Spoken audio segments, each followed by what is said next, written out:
안녕하세요. 오늘도 사연 살롱을 찾아주셔서 감사합니다. 성북구에 살고 있는 40대 여성입니다.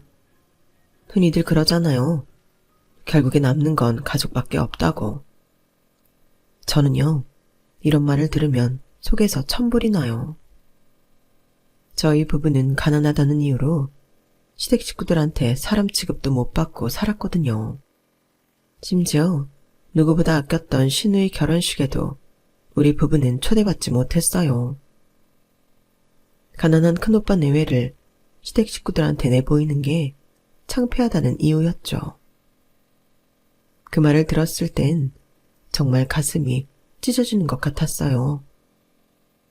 나도 나지만 피부친 여동생한테 그런 소리를 듣는 남편이 너무 가엾고 불쌍해서였죠. 그때 알았어요. 힘들 때 누구보다 잔인한 게 바로 가족이라는 걸요.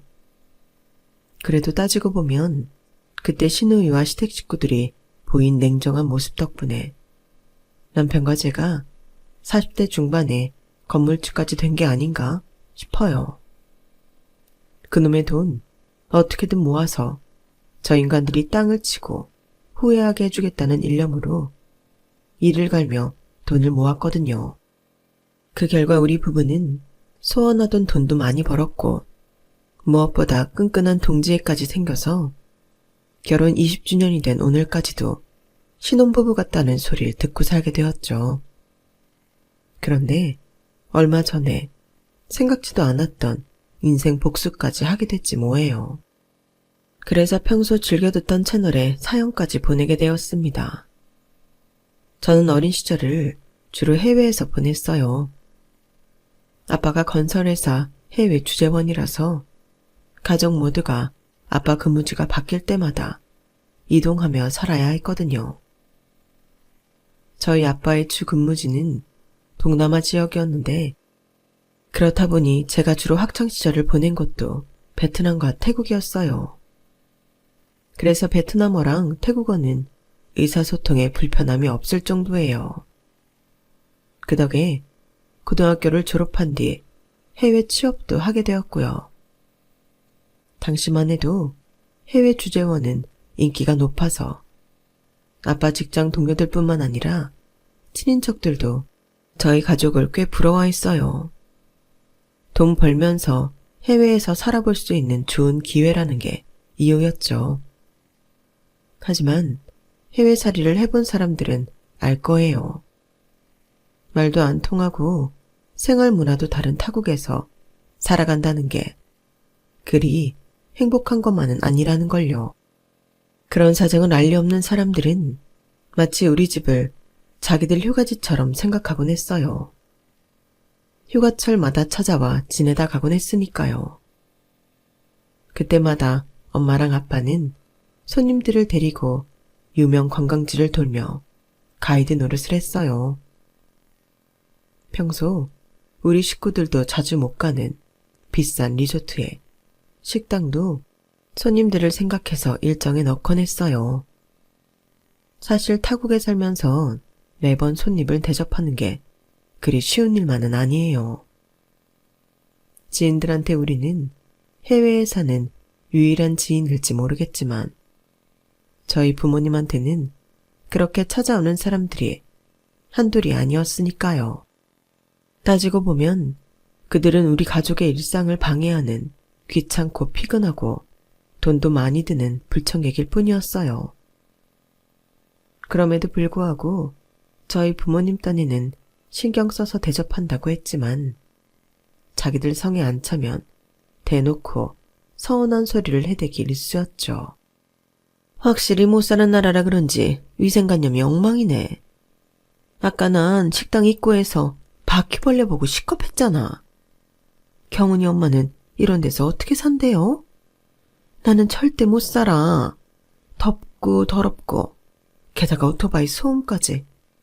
아우, 한 번은 왔다 가지만 두 번은 못 오겠어요. 4박 5일 동안 돈 한 푼 안 내고 무료 숙식에 무료 관광 투어까지 해놓고서는 이딴 소리를 하는데 정말 당장이라도 내쫓고 싶은 심정이더라고요. 하지만 이런 투정을 할 수 있었을 때가 좋았던 것 같아요. IMF 때 아빠가 다니던 회사가 부도가 나면서 우리 가족은 졸지에 한국으로 돌아오게 되었고, 한순간에 실업자가 된 아빠는 그 후로 직장을 얻지 못했어요. 거기다 한국에 들어오자마자 사기까지 당하는 바람에 우리 식구들은 한순간에 길바닥에 나앉을 위기에 처하게 되었죠. 그동안 뻔질나게 저희 집 문턱을 넘나들던 사람들은 우리 집 살림이 어려워지자 혹시라도 자기들한테 기댈까 걱정이 됐는지 슬슬 피하거나 아예 연락을 끊더라고요. 대기업 건설맨이었던 아빠는 자존심도 버리고 막노동판에서 벽돌을 나르고 밤에는 대리운전을 했어요. TV에서는 연신 가장들이 빚을 떠안고 스스로 생을 마감하는 뉴스들이 터져나왔고, 그런 뉴스를 접할 때마다 혹시 우리 아빠도 나쁜 마음을 먹으면 어쩌나 가슴을 조여야 했어요. 한번 꼬꾸라진 가세는 쉽게 일어서지 못했어요. 우리 집만 어려웠다면 모를까 사회 전체가 어려운 시기였기 때문에 더더욱 그랬던 것 같아요. 어릴 때부터 외국에서 학교를 다녔던 저는 한국 학교에 적응하는 게 쉽지 않았어요. 영어나 성적은 꽤 좋은 편이었지만 아무래도 국어랑 문학, 수학 같은 과목은 확연히 차이가 났거든요. 어차피 집안 사정 때문에 대학 진학도 힘든 상황이라서 어떻게든 졸업장만 따자는 심정으로 학교에 다녔던 것 같아요. 가까스로 고등학교를 졸업한 뒤 제가 취직한 곳은 여행사였어요. 저를 제외하고는 다들 대학 졸업자였을 정도로 학벌이 우선시되는 회사였는데도 제가 입사를 할 수 있었던 건 언어 때문이었죠. 제가 중국어, 태국어, 베트남어는 현지인과 무리 없이 소통을 할 수 있었거든요. 그 덕에 해외 지사로 발령받을 수 있었죠. 그리고 그곳에서 지금의 제 남편을 만났어요. 남편은 현지 여행 가이드였는데 업무적으로 많이 부딪히다 보니 자연스레 가까워지게 된 케이스였죠. 남편은 대학에서 사진을 전공했는데 저희 집처럼 IMF 때 가세가 기울면서 학업을 포기하고 돈벌이에 나선 경우였어요. 이남일녀 중 장남이던 남편은 적성에도 안 맞는 가이드 일을 하느라 엄청 고생을 하고 있었어요. 다들 한 번쯤은 동남아 패키지 여행을 해보셨겠지만 패키지 여행이라는 게 뒤통수 맞기 쉬운 상품이잖아요. 저렴한 판매가만 보고 계약했다가 현지에 도착해보면 상품에 포함된 관광지 투어는 후딱후딱 발도장만 찍는 수준이고 현지 쇼핑몰 투어만 주구장창 하게 되니까요. 라텍스 제품의 진주 목걸이, 악어 지갑 같은 제품들을 강매하다시피 떠넘기곤 가이드 팁도 강제적으로 뜯어가니 기분 좋은 여행이 될 리 만무하죠. 저도 처음엔 이 정도로 형편없는 상품을 팔아야 하는 일인지 모르고 시작했다가 현지 사정을 보고는 멘붕이 오곤 했어요. 그 현장에서 일하던 남편은 더 말할 나위 없었고요. 어떻게든 쇼핑몰에서 실적을 내야 돈벌이가 되는 가이드들은 악독하게 손님들을 쇼핑몰에 내돌렸는데 제 남편은 그럴 위인이 못 됐어요. 고객들의 평점은 제일 좋았지만 자기 손이 쥐는 돈은 거의 없는 빚 좋은 개살구였거든요. 남들이 보기엔 참 답답하고 융통성 없는 사람처럼 보였겠지만 오히려 그래서 더 정이 가고 마음에 들더라고요. 그래서 제가 할 수 있는 선에서 남편한테 도움을 주려고 노력했어요. 그러니 당연히 남편도 저한테 호감을 가질 수밖에 없었고요. 3년 가까이 태국에서 함께 고생한 남편과 저는 패키지 여행이 인기가 시들어가던 무렵 회사를 그만두고 한국으로 돌아왔어요. 그리고는 한국에서 재취업을 하자마자 결혼을 했죠. 시댁도 그렇고 저희 친정도 그렇고 형편이 그리 넉넉하지 못한 상황이라서 저희 손으로 월세방을 구해 신혼을 시작했어요. 혼수며 예단도 따로 준비할 거 없이 원래 쓰던 살림 그대로 가져다 쓰고 없는 건 재활용센터에서 저렴하게 사서 썼고요. 솔직히 둘이서 버니까 우리 두 사람 사는 건 걱정이 없었어요. 문제는 남편 동생들 학비를 남편이 부담해야 했다는 거예요. 경은아, 없는 살림에 내 동생 학비까지 내게 해서 미안해. 그래도 어쩌겠어. 나는 그나마 우리 집이 망하기 전에 대학에 들어갔으니 부모님 돈으로 공부를 했지만 동생들은 사정이 다르잖아. 비빌 언덕도 없이 어떻게 지들 손으로 대학을 다녀. 그렇다고 계속 학비를 대주겠다는 건 아니고 일단 둘째 복학 가는 학기랑 막내 입학금까지만이라도 대주자. 이후에는 지들이 알아서 장학금을 따든 아르바이트를 하든 해서 해결하겠지. 자기는 졸업도 못하고 그만둔 대학인데 동생들을 챙기는 걸 보니 참 내 남편답다 싶더라고요. 그래서 정작 우리 부부는 대학 졸업장도 없으면서 시동생과 시누이 대학 등록금을 대게 됐어요. 처음엔 딱 한 학기씩만 내주려고 했었는데 매번 어머님이 전화하셔서 등록금이 부족하다고 조금이라도 도와달라고 하시는 통에 결국 동생들이 대학을 졸업할 때까지 학비를 대주게 되었죠. 특히 시누이는 어쩌면 그렇게 뻔뻔하게 공부를 안 했는지 부분 장학금 한 번 받은 적이 없을 정도로 매 학기 온전히 등록금을 내고 다녔어요. 그쯤 되면 양심상 아르바이트라도 할 법한데 이게 또 막내라고 오빠들한테 아양을 떨면서 그마저도 안 하고 살았지 뭐예요.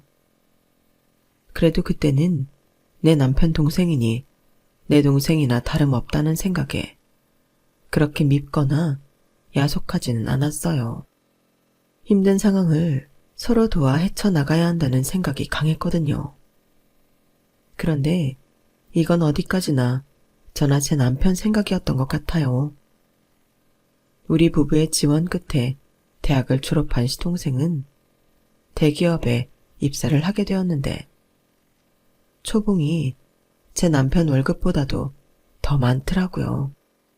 그런데 웃긴 건 그동안 그렇게 학비 원저를 받았으면서도 첫 월급 타면서 제 남편 양말 한 짝 안 사주더라는 거예요. 회사 생활 하려면 남한테 꿀리지 않게 하고 다녀야 한다면서 명품 지갑이며 구두, 심지어 향수까지 사서 뿌리면서 말이죠. 그걸 보니 배알이 꼴리더라고요. 도련님 정말 너무한 거 아니야? 우리가 그만큼 해줬으면 못해도 양말 한 짝은 사다 주면서 그간 고마웠다고 말할 수 있는 거잖아. 어떻게 지 명품 지갑 살 생각은 하면서 우리한테는 입을 싹 닫냐? 에이, 그게 그렇게 서운했어? 좋다. 내가 다음 달에 당신 명품 지갑 하나 사줄게. 한 12개월 할부면 살 수 있겠지. 지웅이도 고마운 마음을 갖고 있을 거야. 지금은 지도 사회에 나가 처음 번 돈이니까 이것저것 사고 싶은 게 많아서 그런 걸 거야. 마음 넓은 당신이 이해 좀 해줘. 우리가 대가를 바라고 학비 대준 것도 아니잖아. 누가 뭐래? 그냥 좀 서운해서 그러지. 그리고 여보, 난 명품 지갑 같은 거 필요 없어. 그러니까 혹여라도 그런 걸 사올 생각은 하지도 마. 맞이라는 이유로 홀어머니와 동생들 챙기기 바쁜 남편은 한 번도 그런 일로 서운해하는 적이 없었어요. 그래도 사람인데 어떻게 저럴 수 있을까 싶을 정도로요. 이런 형의 마음을 아는지 모르는지 시동생은 해를 거듭할수록 제 남편을 무시하기 시작했어요. 자기는 대기업 직원이고 형은 중소기업 영업직일 뿐이라는 생각이 머리에 꽉 박힌 사람처럼 툭하면 회사 급을 운운하며 제 남편 기를 죽이더라고요. 형이 대기업생 일을 어떻게 한다고 함부로 떠들어. 직원도 20명 남짓한 구멍 수준 회사에 다니면서 달래 대기업 월급이 센 줄 알아? 우리 회사랑 형네 회사는 엄연히 급이 다르다고. 잘 알지도 못하면서 아는 척이야.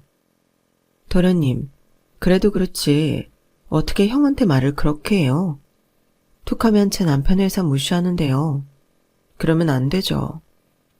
우리 이이가 도련님이 무시하는 그 구멍가게 같은 회사에서 번 돈으로 도련님 학비 내줬던 건 기억 안 나세요? 개구리 올챙이적 생각 못한다고.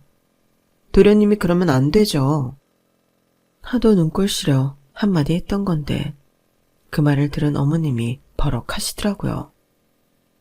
아이고, 너 지금 시애미 앞에서 시동생 등록금 좀 대줬다고 유세 떠는 거냐? 막말로 니들이 둘째한테 해줬으면 뭘 얼마나 해줬다고 그러니?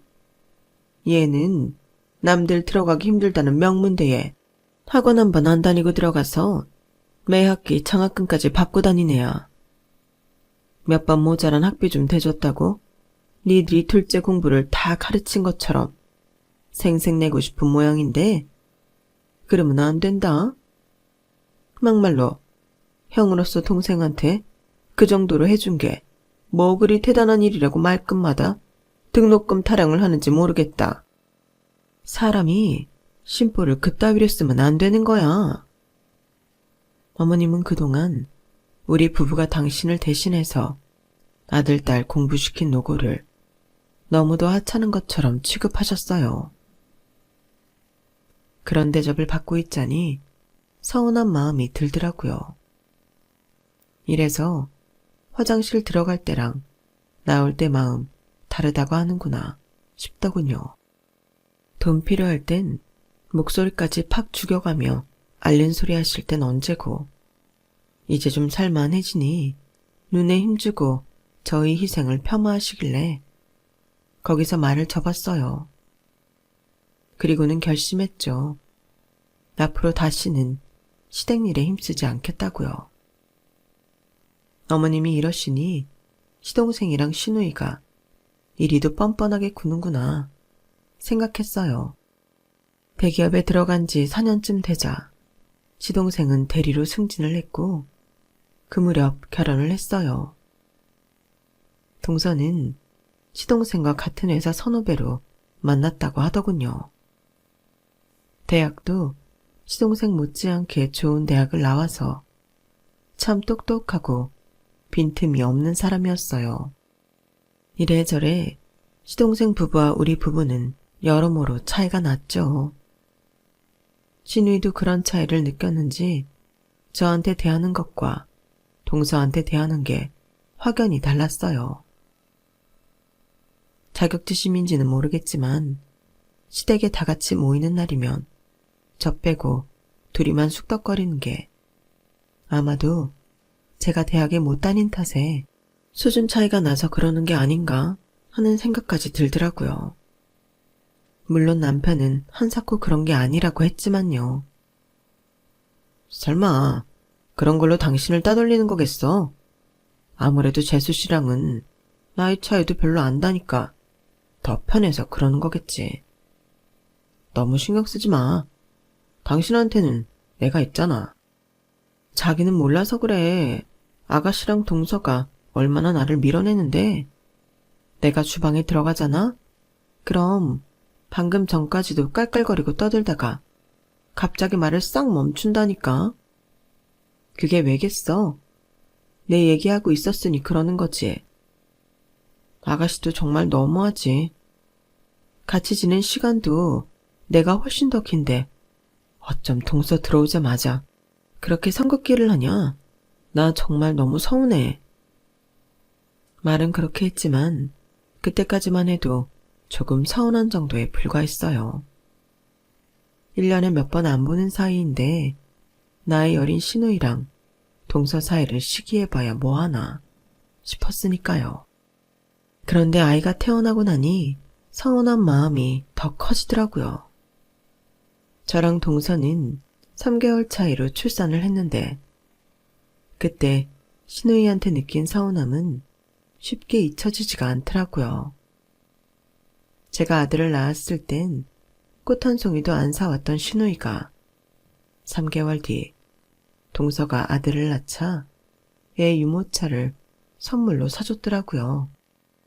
그것도 100만 원이 넘는 고가 제품으로요. 나한테 그러는 거는 참을 수 있지만 아무 잘못 없는 내 아이한테까지 차별을 하니까 그건 정말 못 참겠더라고요.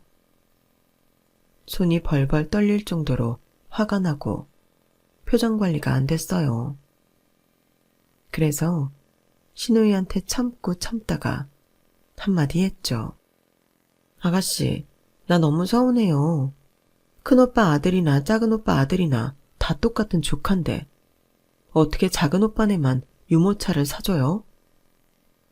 그러자 시누이가 얼굴을 붉히며 그러더라고요.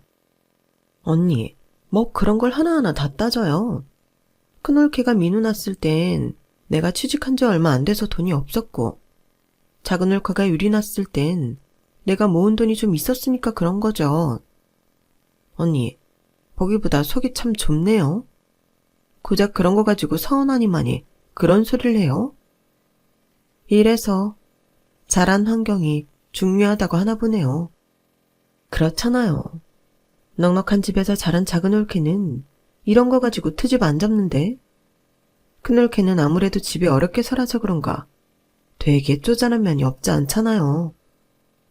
난 나중에 돈 좀 있는 집 남자랑 결혼해야지. 안 그랬다간 큰오빠처럼 힘들게 살겠네. 어머 아가씨, 무슨 말이 그래요? 그럼 이게 다 내가 없는 집에서 자라 그렇다는 거예요? 솔직히 저요, 고1 때 우리 집 망하기 전까지는 동선에 못지않게 잘 살았어요. 나중에 아가씨도 애 낳아 보세요. 내가 차별받는 건 이해해도 내 자식이 차별당하는 건 피가 거꾸로 솟는다는 걸 알게 될 테니까. 제가 눈물이 그렁그렁한 눈으로 소리치자 시누이는 제 남편 눈치를 보며 슬쩍 꼬리를 내리더라고요. 큰올케도 참 내가 뭘 그렇게 잘못했다고 울기까지 해요. 알았어요. 민우 선물도 사주면 되잖아요.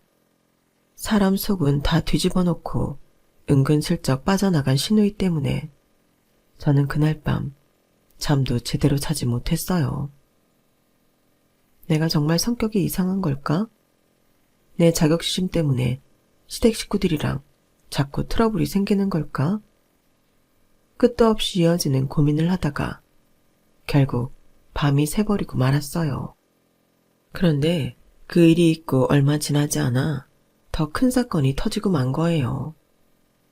시누이가 결혼을 한다면서 집에 남자를 데려왔더라고요. 가족들이 다 모인 자리에서 신랑감한테 가족 소개를 하는데 큰오빠인 제 남편보다 작은오빠인 시동생을 먼저 소개하더라고요. 우리 작은오빠는 K대 경영학과 나와서 지금은 H그룹에 다녀.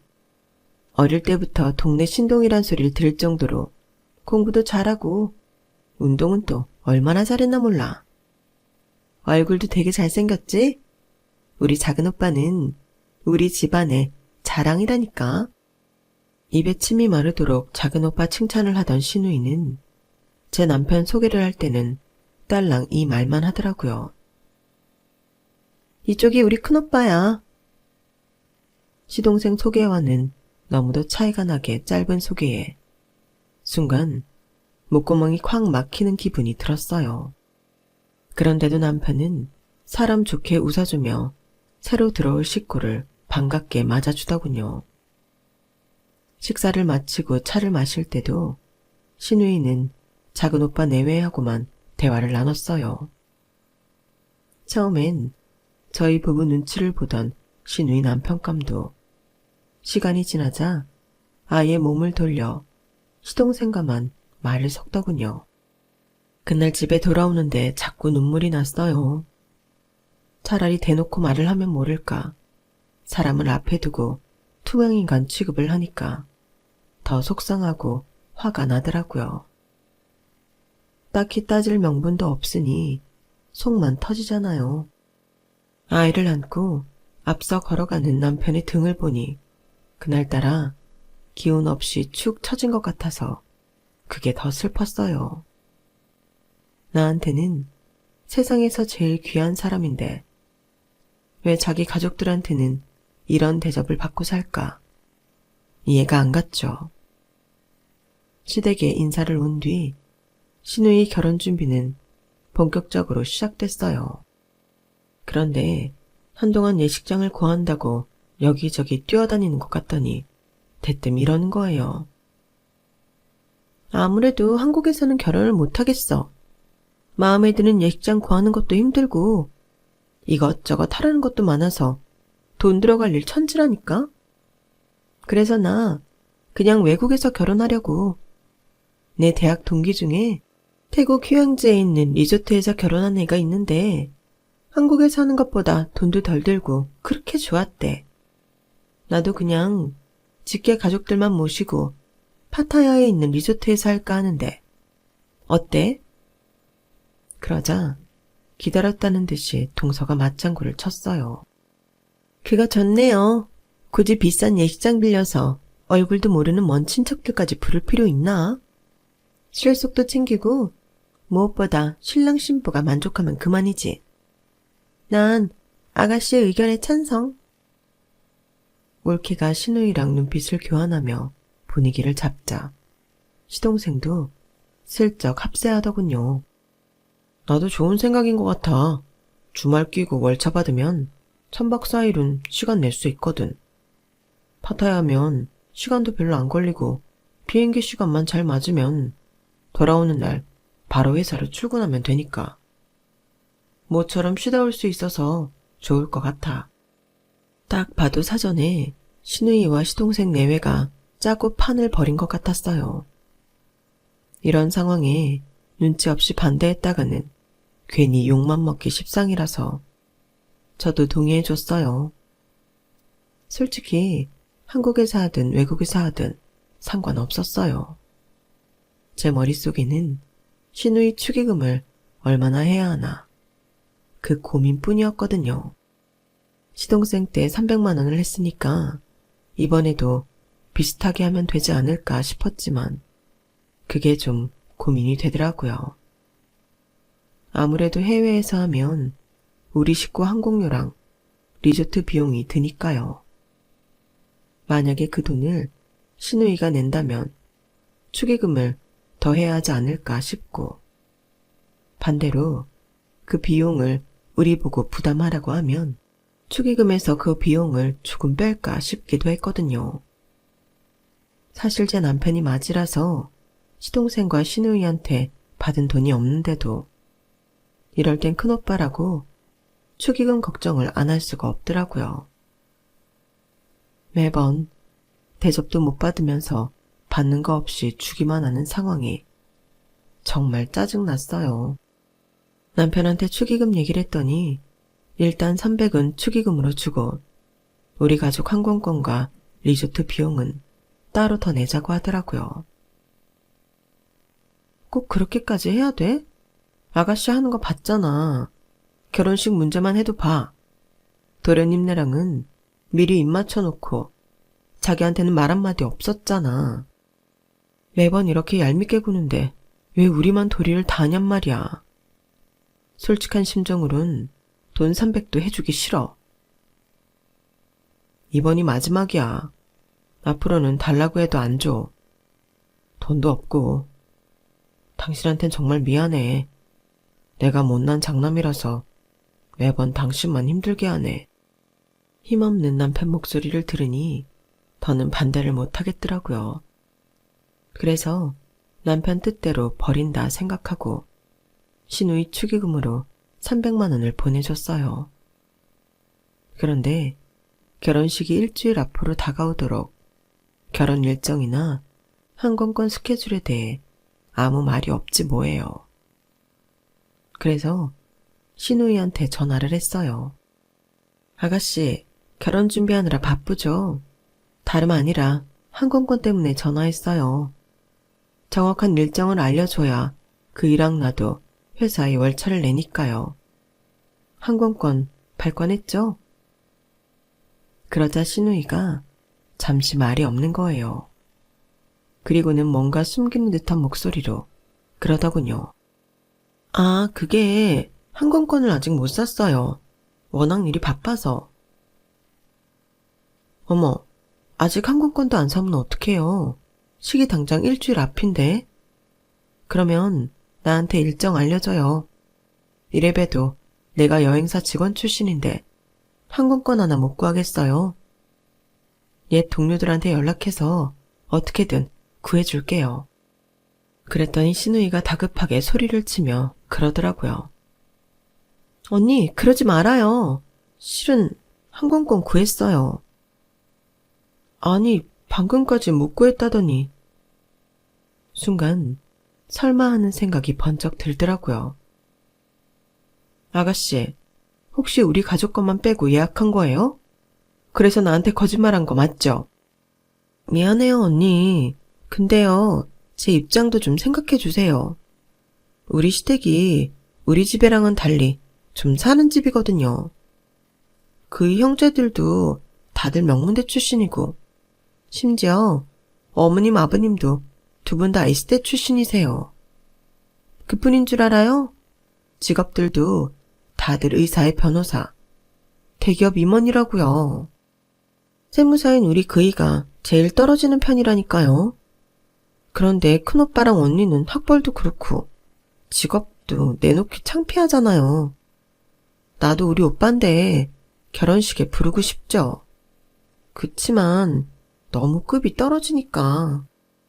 그 말을 듣는데 그동안 참았던 울분이 한꺼번에 목구멍을 타고 올라오는 것 같았어요. 이제 더는 이것들을 사람 대접해주면 안 되겠다는 생각이 들었죠. 그래서 이참에 너희들이랑 연을 끊는다는 심정으로 참았던 말을 쏟아냈어요. 아, 그래. 그랬구나. 근데 아가씨, 그렇게 내놓기도 창피한 오빠한테 돈 받는 건 창피하지 않았나 봐? 넙죽넙죽 잘도 받아먹고. 지금까지 대학 4년 동안 받았던 학비며 용돈. 게다가 취업 준비한다고 받아간 학원비까지. 아, 결혼 축의금 300도 있었지? 그 돈이 다 얼마야? 못해도 원룸 전세 보증금은 될 돈인데 그 돈 받는 건 안 창피했어? 네가 필요할 때 ATM처럼 돈 뽑았을 때만 오빠고 남들 앞에 나설 땐 감추고 싶은 치분이 네 큰오빠가? 이런 싹바가지 없는 년을 다 봤나? 야, 너 지금 그걸 말이라고 떠드는 거니? 너란 년한테는 양심이라는 게 있기는 한 거냐고. 피 한 방울 안 섞인 남도 너처럼은 안 해.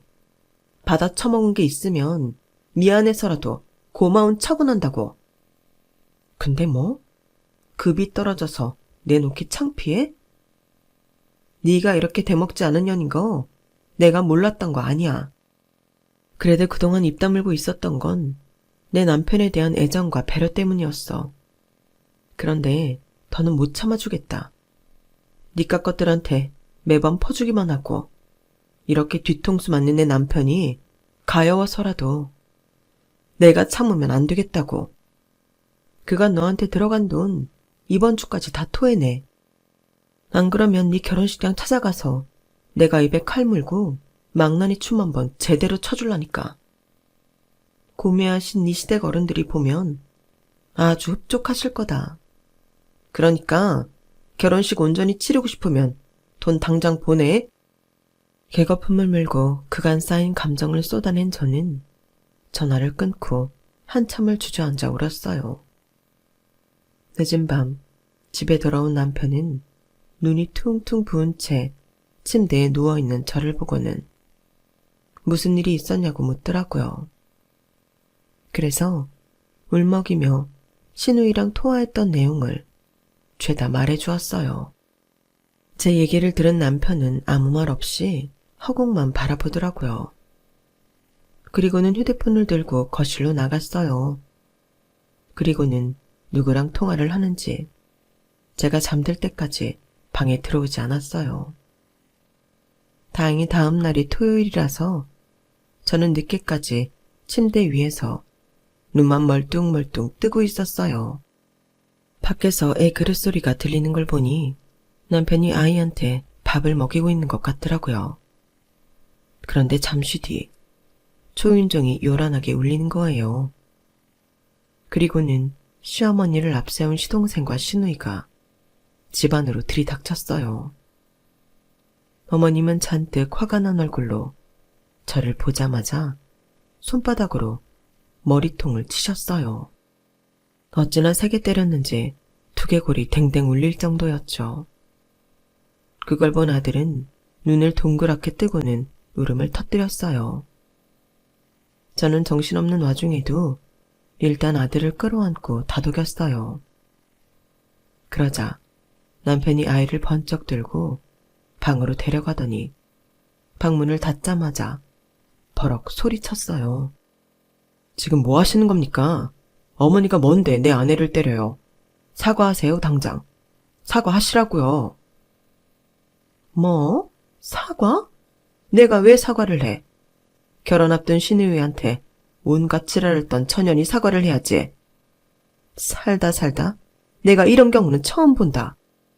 어떻게 결혼하는 시누이 앞길을 망치겠다고 악다구니를 쓰니? 남도 아닌 올케라는 게. 너 당장 무릎 꿇고 싹싹 빌어. 어서 빌지 않고 뭐 해? 어머님은 팔까지 걷어붙이시곤 사납게 소리쳤어요. 싫어요. 내가 왜 빌어요? 어머니도 그러시는 거 아니에요. 딸 자식이 잘못을 했으면 제대로 가르칠 생각을 하셔야지. 어떻게 제 말도 들어보지도 않고 아가씨 편만 들어요? 아가씨가 뭐라고 했는지 몰라도 어머님도 전후 사정 들어보시면 지금 저한테 이런 행동하신 거 후회하게 되실 거예요. 전후 사정? 뭐 니들 결혼식에 안 부른 거 그거 가지고 이러는 거냐? 야, 니들이 오죽 못났으면 하나뿐인 여동생이 오빠 내외를 결혼식에 안 부르겠니? 그게 니들 탓이지 어떻게 내 딸 잘못이야. 아니, 그런다고 애 등록금 내준 것까지 뱉어내라고 하는 게 그게 손윗사람이 할 짓이냐? 다른 때도 아니고 이제 겨우 결혼 일주일 앞둔 신부한테 그게 할 소리냐고. 아무리 없이 자랐다고 그래도 돈 몇 푼에 그렇게 치졸하게 굴어? 얘, 네 자식이 너 하는 거 보고 배울까 겁난다. 인생 그렇게 살지 말어. 그때였어요. 남편이 나직한 목소리로 그러더군요. 어머니는요? 어머니는 인생 그렇게 사셔도 돼요? 자식이 보고 배울까가 겁난다고요? 그걸 아는 분이 아들, 딸을 이따위로 키우셨습니까? 저요. 아버지 돌아가신 이후로 가장 노릇하느라 청춘 다 보냈습니다. 내 가정 꾸릴 돈도 없는 주제에 동생들 등록금 대느라 이 사람한테 못할 짓 하고 살았다고요. 그런 나한테 한 번도 불평 않고 내 동생들 뒷바라지한 내 아내한테 꼭 이래야 했습니까? 자기들 필요할 땐 며느리도 가족이라고 온갖 짐 떠넘겨놓고는 사실 단 한 번도 이 사람을 가족이라고 생각한 적 없었잖아요. 아들인 나도 남보다 못하게 대하는 사람들이 하물며 피도 안 섞인 내 아내를 가족으로 생각했을까요? 안 그래요? 타인에게 희생을 강요하지 마세요. 그렇게 어머니 자식들 위하실 거면 남의 손이 아니라 어머니 손으로 직접 보살피시라고요. 오늘 이렇게 부른 것도 그 얘기를 하려고 부른 겁니다. 민수, 너 내가 어제 전화로 얘기한 거 기억하지? 우린 이제 남남이니까 그동안 네가 나한테 받아간 등록금이며 축의금 다 돌려줘. 나도 너한테 받은 게 없으니까 너도 나한테 받은 게 없어야 하는 거 아니니? 그래야 공평하지. 그리고 민영이 너도 이 사람이랑 통화했으니 잘 알 거다. 이번 주 내로 이 사람 통장으로 전액 송금해. 안 그러면 내가 가만히 안 있을 거야. 그동안 당신들이 나랑 내 아내한테 받아간 것들은 한 푼도 빠지지 않고 다 받아낼 거니까. 그렇게들 알아. 그리고 한 번만 더 내 아내한테 함부로 굴었다간 어머니도 니들도 인생 편히 못 살게 해줄 테니까 각오하라고. 오늘부로 나는 어머니 아들도 아니고 니들 형, 오빠도 아니니까 다시는 얼굴 보지 말고 살자고요. 아무 감정도 묻어있지 않은 표정으로 남편이 시댁 식구들을 현관 밖으로 밀어내자 신우이가 징징거리더라고요. 큰오빠, 나한테 왜 이래? 당장 그 돈을 내가 어떻게 마련해? 다음 주면 결혼식인데. 다른 사람도 아니고 오빠가 나한테 이럴 수 있어? 항공권은 내가 당장 구해볼게. 그러니까 오빠도 내 사정 좀 봐주라. 응? 오빠. 문 밖으로 떠밀리면서도 신우이는 끝까지 제 오빠를 불러댔어요. 하지만 남편은 눈 하나 깜빡 않더라고요. 우리 남편이 이렇게 무섭고 단호한 사람인지는 그때 처음 알았어요. 그러면서 한편으로는 얼마나 가슴에 큰 상처를 입었으면 이럴까 싶어서 참 안 됐더라고요. 그 후로도 신우이는 저랑 남편 전화로 수십 통이 넘게 전화를 해댔지만 남편도 저도 받지 않았어요. 그리고 결혼식이 있기 하루 전 신우이가 제 계좌로 3,500만 원을 보냈더라고요. 우리가 결혼식을 망칠까봐 겁이 나기는 했던 모양이에요. 사실 홧김에 한 소리였지 거기까지 찾아갈 생각조차 없었는데 말이죠. 시동생도 남편 계좌로 그간 우리한테 받아간 돈을 보내주었고요. 그렇게 우리는 시댁 식구들과 완전히 연을 끊었어요. 그 후로 우리 부부는 이를 악물고 돈 버는 일에 몰두했어요. 그렇다고 남들처럼 주식이나 코인으로 돈을 불릴 능력도 자신도 없었기 때문에 그쪽은 쳐다보지도 않았어요. 대신 우리가 잘할 수 있는 일을 찾아서 시작했어요. 바로 해외 관련 사업이었죠. 동남아 등지에서 현지 학교를 다니며 유년 시절을 보낸 저와 현지에서 가이드 생활을 했던 남편이 의기투합해서 만든 업체였어요. 우리나라에도 한때 국제학교 열풍이 불었었잖아요. 그런 국제학교가 동남아 등지에도 많이 있거든요. 실제로 동남아에 있는 국제학교를 졸업하고 미국과 영국의 유명 대학에 들어가는 학생들이 꽤 많아요. 그래서 그 틈새 시장을 노렸죠. 자식을 국제학교를 통해 해외 대학으로 보내고 싶어하는 한국 부모들을 대신해 현지 조사를 해주고 상황에 맞는 학교를 골라주는 거예요. 아이들과 현지에 와서 생활할 거주지도 알아봐주고요. 각종 서류 작업과 은행 업무도 대행해주자 학부모들 사이에서 호응이 좋더라고요. 실제로 저희 아들도 태국에서 국제학교를 다닌 뒤 영국에 있는 대학에 입학했어요. 학부모 입장에서 고객을 대하니 현실적으로 도움이 되는 부분이 많았던지 회사를 설립하고 10여 년이 지난 지금 각 도시마다 지점도 여러 개 생기고 직원 수도 꽤 늘어났어요. 태국에서 살던 시절 같은 학교를 다녔던 태국 친구들이 사업 파트너가 돼주어서 가능한 일이었죠. 그렇게 열심히 일에 빠져 살다 보니 어느덧 어엿한 건물주가 되었네요. 서울 하늘 아래 우리 부부 명의로 된 집 한 칸 없던 우리가 일궈낸 성과라서 더 가슴 뿌듯하답니다. 한때 학벌도 돈도 없어서 가족들한테 무시당했던 시절의 아픔은 이제 흔적도 없이 사라지고 말았어요. 그런데 이렇게 성공한 저희 부부와 달리 시댁 식구들은 그간 평탄치 않은 생활을 해왔던 모양이에요. 그동안 연락 한 번 없이 남남으로 지내던 신우이가 어디서 소문을 들었는지 우리 집까지 찾아왔더라고요. 그런데 말이죠. 사람은 쉽게 안 변한다고 어쩜 그리 여전하던지 헛웃음이 나더라고요. 성공한 큰오빠를 보니 자기가 다 가슴 뿌듯하다나 뭐라나 마음에도 없는 소리를 짓거리더니 결국엔 돈 빌려달란 소리를 하더군요. 자기가 주식으로 돈을 좀 까먹었는데 남편이 그걸 알고는 원상복구 안 해놓으면 이혼하겠다고 했다나 뭐라나. 그간 몇 번은 시동생한테 돈을 빌려서 메꾸고 넘어갔던 모양인데 이번엔 몇 년 전 동서랑 돈 때문에 싸운 뒤로 지 전화는 받지도 않는다며 눈물까지 뚝뚝 흘리더군요. 그러면서 이게 다 못돼 처먹은 둘째 올케 때문이라고 제 앞에서 동서 욕을 하는데 진짜 토 나오는 줄 알았어요.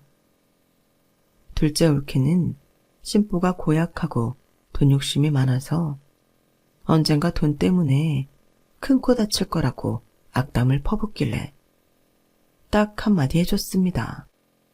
니나 잘하세요. 라고요. 시누이는 그 말을 듣더니 잠시 멍한 표정을 짓다가 한숨을 푹 쉬고는 자리에서 일어나더군요. 저보고 사람이 변했다는 둥, 여길 찾아오는 게 아니었다는 둥, 꿍얼대고 서 있길래 큰오빠 오기 전에 가보라고 등 떠밀어 내쫓았어요. 올케랑 둘이서 쿵 하면 짝 하던 사이였는데도 이해관계가 맞물리니 결국 갈라지는구나 싶은 게 이것들과는 진작 연을 끊길 잘했다는 생각을 했어요. 이렇게 백지장보다 얇은 관계 때문에 속 태웠던 지난날이 한심하게 느껴졌죠. 나이를 먹어가면서 느끼는 건데 나랑 맞지 않는 사람들한테 굳이 나를 맞추며 살 필요는 없는 것 같더라고요. 차라리 대차게 연을 끊고 마음 편히 남으로 사는 것도 방법인 것 같아요. 혹시라도 지금 이 순간 가족들 때문에 상처받고 가슴 아리하는 분들이 있다면 타인에게 맞추며 살지 말고 내가 행복한 길을 찾으시라고 권해드리고 싶어요. 한 번뿐인 인생 집중과 선택을 통해 행복을 찾으시길 바랍니다.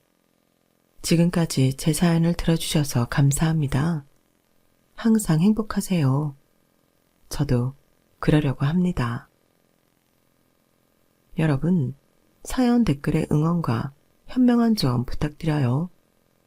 좋아요와 구독은 저에게 큰 힘이 됩니다.